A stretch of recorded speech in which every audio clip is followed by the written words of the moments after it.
Pemirsa, tim advokasi untuk demokrasi TAUT mendesak pemerintah untuk membentuk tim investigasi independen guna mengusut tuntas kasus penyiraman air keras terhadap aktivis Andri Yunus. Tidak hanya mengusut pelaku di lapangan, mereka juga mendesak untuk mengungkap aktor intelektual dalam peristiwa teror tersebut.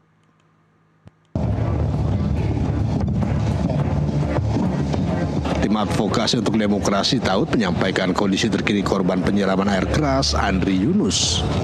Korban mengalami luka bakar sekitar 24% akibat reaksi cairan asam yang mengenai tubuhnya. Luka tersebut terjadi pada bagian wajah, terutama di sisi kanan termasuk mata kanan, kedua tangan, serta bagian dada, dan kondisi paling serius terdapat pada bagian mata kanan sehingga memerlukan penanganan khusus dari dokter spesialis mata. Saat ini Andri Yunus masih harus menjalani perawatan intensif dalam kondisi steril agar proses pemulihan dapat berjalan optimal. Pada proses penegakan hukum, memastikan agar proses penegakan hukum itu dapat berjalan serius, imparsial, dan juga transparan gitu ya. Serta hari ini kita bisa terus mendorong adanya pengungkapan para pelaku yang terlibat, baik pelaku dari lapangan maupun aktor intelektual di balik kasus serangan air keras yang menimpa rekan kami. Kuasa hukum tim advokasi untuk demokrasi TAUT, Airlangga Julio, menambahkan ada sejumlah hal penting yang belum disampaikan dalam konferensi pers kepolisian terkait kronologi dan barang bukti kasus tersebut.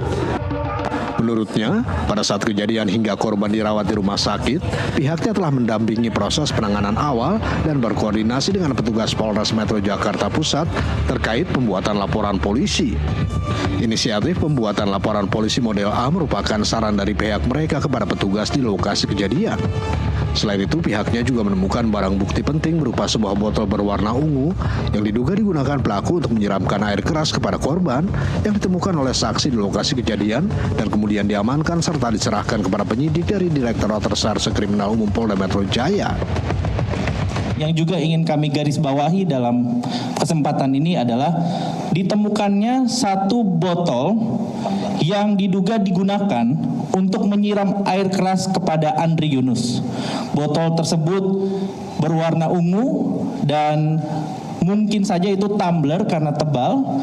Dan kalau kawan-kawan perhatikan di rekaman CCTV terlihat ada seperti botol yang terbuang dari motor terduga pelaku dan itu belum ditemukan pada awalnya oleh tim kepolisian, tapi ditemukan oleh saksi di lapangan dan berhasil diamankan, sehingga kami membawa dan membantu saksi tersebut untuk menyerahkan kepada tim dari Resmo Polda Metro Jaya. Hingga kini Kontras dan tim pendamping hukum berharap penyelidikan dapat segera mengungkap para pelaku dan motif di balik serangan air keras terhadap aktivis tersebut. Dari Jakarta, Muhammad Ridwan, Jurnalis NTV melaporkan.